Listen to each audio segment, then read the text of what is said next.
Hello everyone, welcome back to my channel. I'm Marlou, this is May in Books, and welcome to my July wrap-up. This video is a little bit late. Simple explanation, I moved back into my parents' house.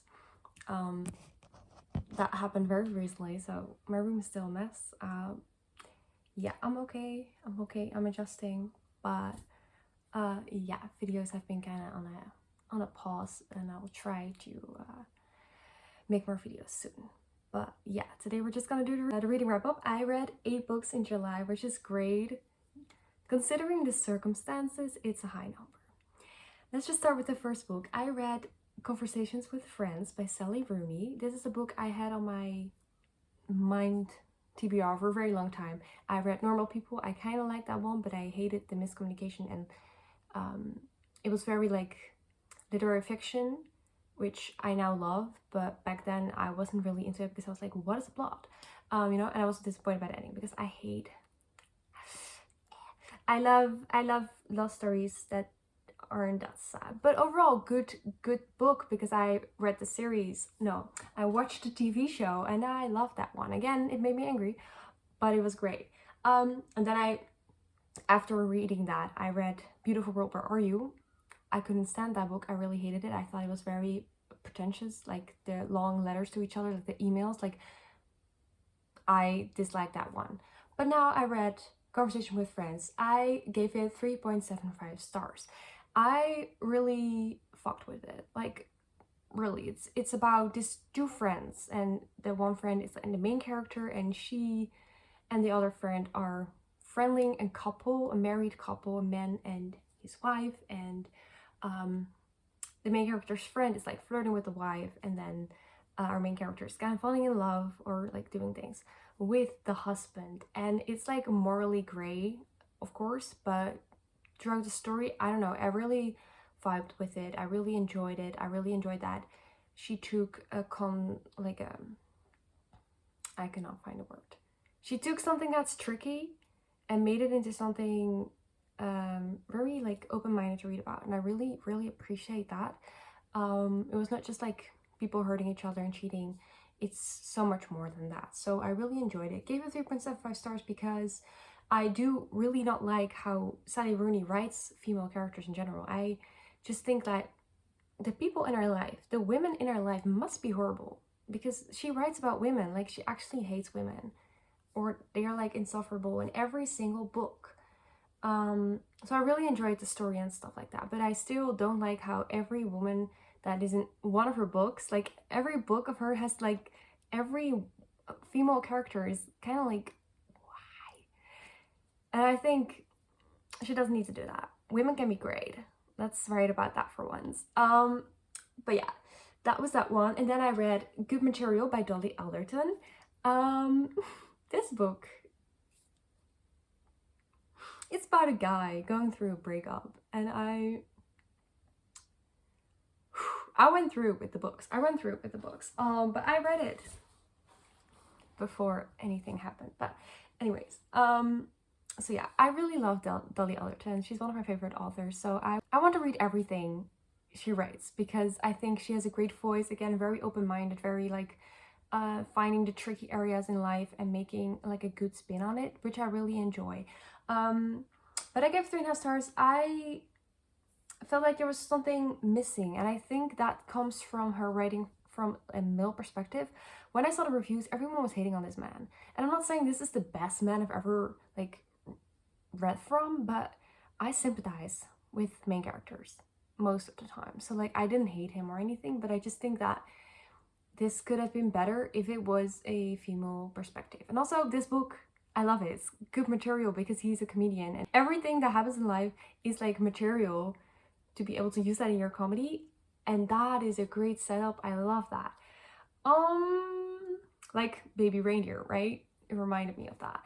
But this guy did not really do funny things or said funny things or like used his pain to write anything funny, and I was kind of like hoping for that because I love using my pain to make art, and I love making jokes about it, so I just expected more. So again, the writing was good and everything, but you can do better, Dolly. You can do better, and I wanted better. So yeah. Then I listened to the audiobook of Darling Girls by Sally Hepworth. I gave 3.5 stars. I enjoyed it. This is about 3 girls who were in the same foster care of this woman who is like crazy wild. So you have like 2 timelines of back when they were younger and now, because they have been called back because something happened on the premise where they used to live. And I really enjoyed it. I thought it was very like a light thriller, which I enjoy. But it's not like this book felt super like a new thing or anything. It's not gonna be like something I'm gonna remember when I'm like old. So I didn't rate it higher, but I did really enjoy it. So if you just want to like a light, I mean, I'm saying it's a light thriller, look up the trigger warnings, but like when I say light, I just mean there's also a lot of like things about characters and friendships and like sisterhood and stuff, and not just about killing people. Then super randomly, we were rehearsing in a school, and it was the football. It's called EK. That sounds wrong when I say it. Anyways, the football was going on and the Netherlands were playing, and after the rehearsal some people wanted to watch it, and I went into that classroom thinking, okay, I'll watch the game. And then I saw a bookcase, and then I saw a Heartstopper, and I was like, well, I might as well read Heartstopper while pretending to watch this football game, soccer game. So I finished Heartstopper just by sitting there talking to people watching soccer. So that's a funny story. So yeah, I read it. It was enjoyable. I've already seen the show, so nothing felt new to me, but I did really like enjoy reading it, and I would read the other ones, but I just feel like for something I can like finish within an hour, I don't want to spend a lot of money on. Does that make sense? Does that make me sound weird? I just think that with like graphic novels, you're just flying through them, and then what, you know? So if you have like a library card, that'd be great to rent like graphic novels, but for me, like right now, I'm like, I read it because it was there and I already seen the show, so I'm not like desperate to read it all, but it was cute, it was fun. It was fun to read a graphic novel once. Then I listened to a novel love story by Ashley Poston. She wrote A 7 Year Slip, and I'm not the biggest like romance lover, but I love that one. It was really good. This one, so it's about this woman who goes on this reading trip on her own because everyone else has cancelled, and then she gets stuck in a town, and that town is the fictional town of her favorite book series.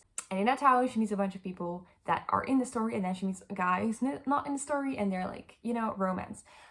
This book talks a lot about the series and about her own problems, and that's similar to The 7 Year Slip because it's about a lot of things that are not about a romance. But whenever the romance things were there, you were just like, ah! You know, like getting excited, like being like, oh my god, this guy. It was the romance was romancing. And this book, it wasn't. It was like, it felt kind of like, you need to fall in love right now. You need to do it because of this book, and not because it felt organic or like it made sense. There was like zero chemistry, zero, like she was so like talking to all these people that I don't care about, like saving their relationships. Some people making really weird jokes about like nobody cares what kind of sex you're having. No one needs to know that. Like, this was not a smut book, so I hated in smut books, but I hated it was just like a lot about things that don't matter, and the romance was just like somewhere in the back, and it was not even that good. So I think I have to give her 3 stars, and I'm not just gonna read all her books because I was like, maybe I should read all her books, but maybe not. Maybe just wait if someone like tells me it lives up to the hype of 7 Year Slip, because this was not a good romance story. It's not good enough to be literary fiction, but it was not romancy enough to be a romance, so it failed. I'm being so harsh right now. Okay, moving on to the next book. I read Archer's Voice by Mia Sheridan. This is one of those books that has been on TikTok when I first started reading, and I never picked it up, and I was just like, I kind of want to try it out. And let me just say about this book, I was not having great expectations because people love it, but like people also love Colleen Hoover. So, you know, I was like kind of feeling like I was gonna be in that round. And yes, the writing style was not very good. The writing was not very good. It was very like, could be next to a Colleen Hoover book, you know? but the story itself was really nice. I did really like enjoy it.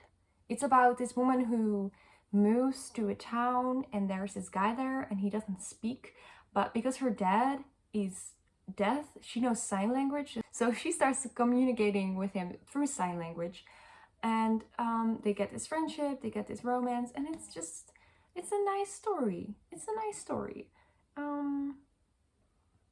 I will give it like 3.5 just for the enjoyment. It was not very good, but it was very enjoyable. I was like looking forward to read it, and that's a good sign. So like, you don't always have to be so harsh on everything. Like, let it live. Then I picked up Sunburn by Chloe Michelle Howarth. I started this as an audiobook a few weeks back. I think I mentioned it in one of my reading vlogs, but it was not hitting. It was a lot about like being Catholic and being gay, and I just didn't really like it. But I decided to pick it up again and finish it. And I finished it in like 3 days after that. So that was cool. Yeah, I already don't remember much about it. It was just like not hitting for me. So it's about this girl in, I want to say Ireland. I think in Ireland. She's in a Catholic school. She falls in love with her best friend, and that's not really allowed. And yeah, it's just about the relationship. People call it the like lesbian Call Me by Your Name. I've not read the book. I've only seen the movie. I don't know.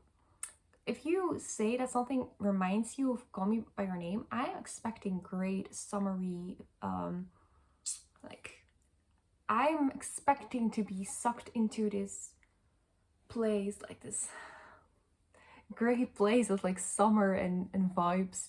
And I didn't really get that from this book. And also it's called Sunburn, so I was like thinking of Saltburn. It's also not those vibes. So I'm already forgetting what happened in this book, so I will not rate it highly. I don't know, 3.25. Like, I'm not saying it's a bad book, but it just didn't really do anything for me. But I do love to read more like queer stories, definitely like lesbian stories, because I feel like they're quite rare. I mean, I've read a bunch of them at this point, but like, I don't know.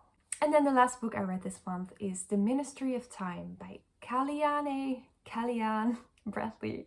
I'm butchering all these authors' names. Very sorry. This book suddenly came like a big thing. I saw it everywhere on like YouTubers things, and I was like, oh well, let's give it a try. So it's about this woman who works at a Ministry of Time, and people are time traveling, so they're getting back people from the past who have like died afterwards, but then they bring them here and they're gonna like do tests on them and stuff. And she is a bridge, so someone who's assigned to one of those time travelers to like keep an eye on them. And so yeah, she's with this guy from the 1600s, I think, yeah. And sometimes you have these like manuscripts of his time, because he was like on his boat trip. That's not the way to, he was on a ship on a mission.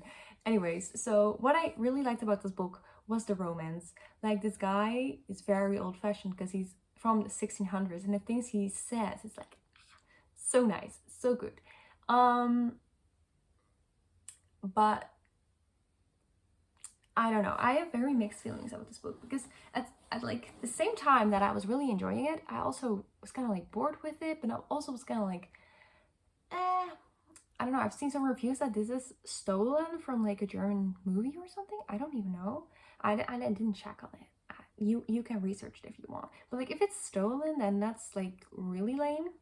And if it's not, like, I'm not saying I'm a huge sci-fi fan in general, but like, I really like enjoy the Umbrella Academy. Like, I love me some fun characters, some humor, some like time traveling. It's fine, it's cool when you do cool things with it. So I didn't really, I don't know, I enjoyed it, but I don't know if it was good. It was a little bit slow, I'll say that. Yeah, maybe 3.5 stars. Let's just settle on that for now. I've given all these books practically the same rating.